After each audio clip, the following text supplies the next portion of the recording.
Inspiration chassidique du jour, 21e jour du mois de Sivan.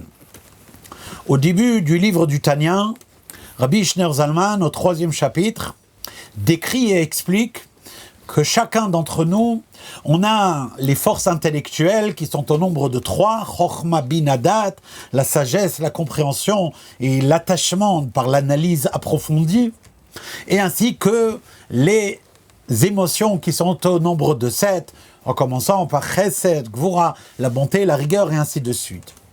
Ces 10 forces de l'âme-là, ces 10 forces-là de la Neshama, dit Rabbi Schneur Zalman, découlent et proviennent eux-mêmes des 10 attributs divins. En effet, ces capacités-là de la Neshama, les capacités intellectuelles comme émotionnelles, relèvent uniquement des attributs divins. En tout cas, tel qu'il s'agit d'une Neshama dans ses différentes formes, tant dans le niveau Nefesh, Ruach, Neshama, qui sont les 3 déclinaisons de l'âme telle qu'elle peut se retrouver à l'intérieur du corps. Alors, les forces de l'âme se réfèrent et découlent des attributs divins. Mais il y a chez chaque juif un élément qui est au-dessus de tout ça.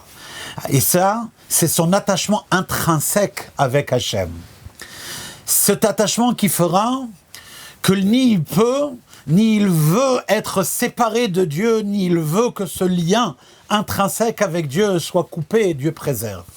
Cet attachement-là qui lui fera être capable et être prêt à sacrifier sa vie afin de ne pas couper cet attachement-là, eh bien la force pour cela ne vient pas des attributs divins, mais de l'essence de Dieu même, de là où la Neshama est un enfant d'Akadosh Baruch Hu. Banim atem l'Hashem Elokechem, là où l'enfant, il sait qu'il est attaché dans sa nature profonde à son Père, et que rien, ni personne, ne pourra changer cela.